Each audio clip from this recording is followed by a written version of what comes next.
As the longest-serving member of this House, Mr. Speaker, I've always respected its profound importance to democracy.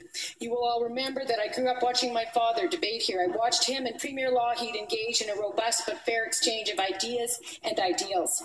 And that is why, Mr. Speaker, I am heartbroken by the attack on this House, its members, and its institutions through this Premier's Bill 22 to the Premier. Before you establish yourself as the most undemocratic Premier in Alberta's history, will you please do the right thing and withdraw this bill? Hey. The Honourable Government House Leader.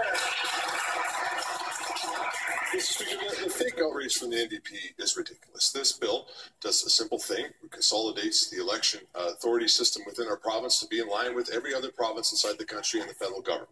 Let me be very, very clear. All investigations remain under the purview of an independent officer of this legislature, the chief electoral officer, who has served this chamber for a very, very long time in a non-partisan way. And in fact, was the last time that they were appointed, Mr. Speaker, was when that member was the premier of the province. The election commissioner position will remain, and in fact, Mr. Speaker, will now be further away from political interference because they'll be reporting directly to the chief electoral officer.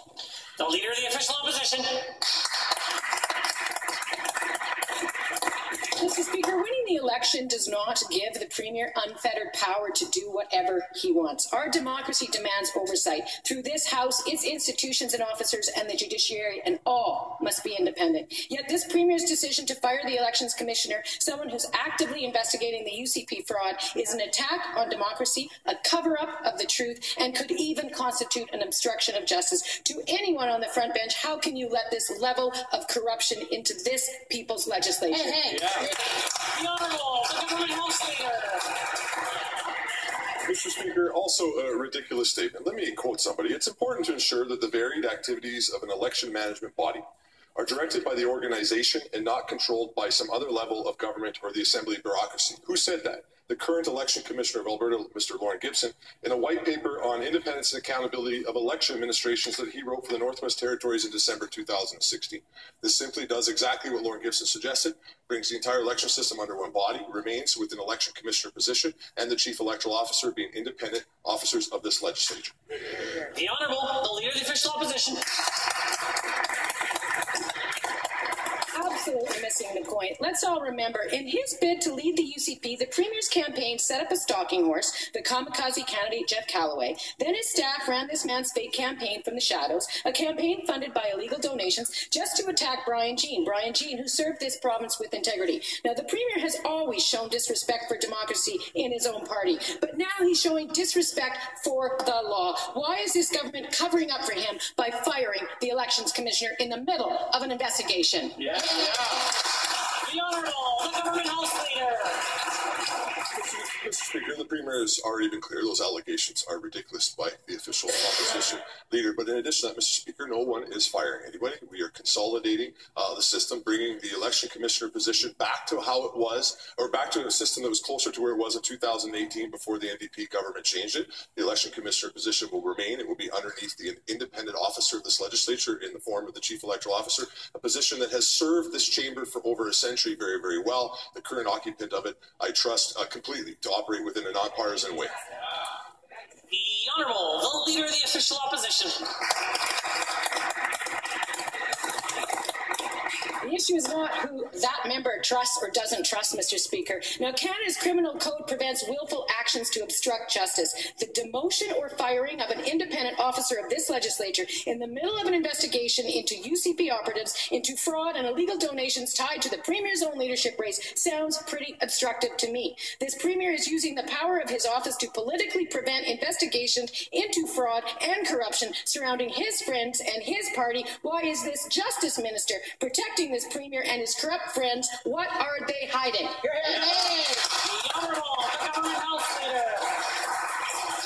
Mr. Speaker, again, another ridiculous assertion by the Leader of the Opposition. First of all, the Premier's office is not making any decisions associated with Bill 22, Mr. Speaker. This chamber will make that decision, and by voting with the 87 members of this chamber. And again to this, Mr. Speaker, the Chief Electoral Officer will remain as an independent officer of this legislature, and the Election Commissioner position will remain. All investigations will fall underneath their peer review, completely arm's length from any political decisions, as they should be, Mr. Speaker. This legislation ensures that will continue, Mr. Speaker, and goes back to simply operating like every other province in the country. The Honourable, the Leader of the Official Opposition. Absolute rubbish. This Justice Minister said nothing when it was revealed that the Premier's leadership campaign staff colluded with the candidate found to be funded by illegal donors. Now he's standing by as the Premier fires the election commissioner who is investigating those donors. This bill, which is obstructing justice, goes against the very spirit of the Attorney General's own profession and his sworn duty as the Alberta Attorney General to prevent the Executive Council from breaking the law. So I ask the Attorney General, why is he giving his integrity, and for what? The Honourable, the Government House Leader has the call. Mr. Speaker, this fake outrage and this fear and smear that we've seen from the opposition for very much too long. Seeing it when they were in government, Mr. Speaker, that's why they're the only one-term government in the history of this province. That's why they were fired from Albertans. This approach will not work, Mr. Speaker. Albertans will not buy it. We will continue to ensure that the Chief Electoral Officer remains an independent officer of this legislature, that the Election Commissioner is able to continue to operate within the capacity to continue with any investigations, completely arm's length from any political interference, Mr. Speaker. That's what this legislation does. Brings us in line with every other province and the federal government. The Leader of the Official Opposition.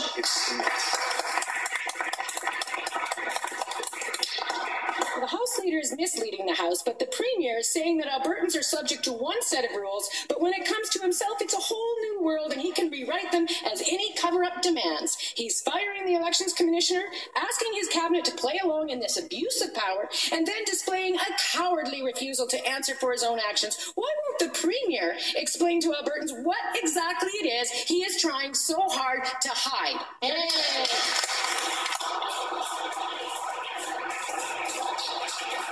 The Leader of the Opposition knows full well that she can't make a statement like the Government House Leader is misleading the House. She can apologize and withdraw. Mr. Speaker, there are many conventions in this House which I believe are in jeopardy at this time, and you just identified one of them. Unfortunately, the greatest jeopardy in this House is posed by Bill 22. And at this point, we must have a full and honest conversation that does not involve misleading statements by any member over there. And so I will not apologize until we have fully canvassed the destructive nature of this bill in a historic way to the people of this province and to the members of this House, past, current, and future. Hear, hear.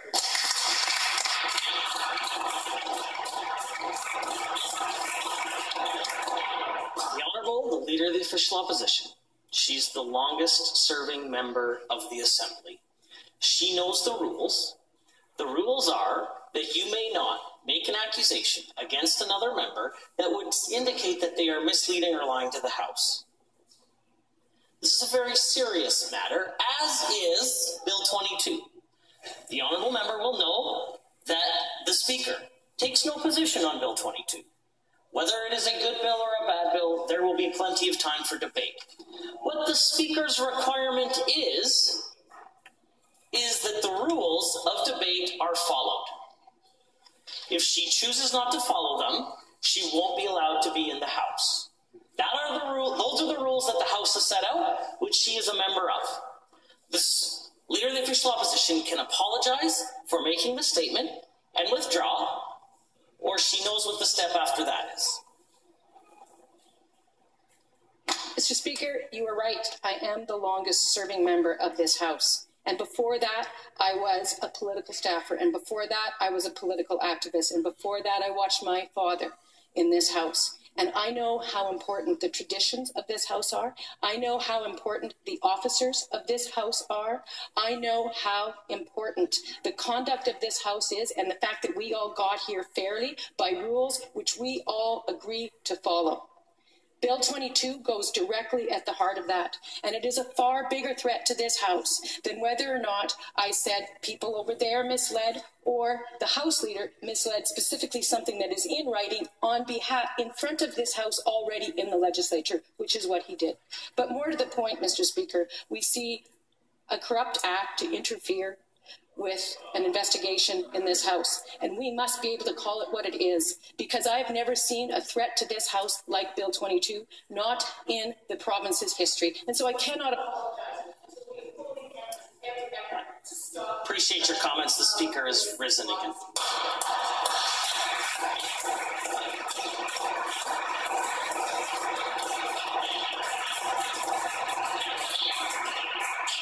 let me reiterate. The Speaker takes no position on the steps the government may or may not take.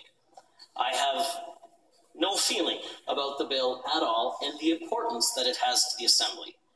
The only position that the Speaker takes is that the rules of the Assembly are followed. I want to be very clear. The Leader of the Opposition is refusing a ruling of the Speaker that the Speaker has made, that she is out of order, that she acknowledges that a refusal to apologize will result in the removal of her presence from the House for the rest of the day. Is that the case, the Honourable Leader of the Official Opposition? Mr. Speaker, as I have said before, there are many, many elements of this House that this Speaker has to defend. The integrity and the independence of officers and executive members of this Legislative Assembly, including the Elections Commissioner, who is in the middle of an active investigation, is another thing the Speaker.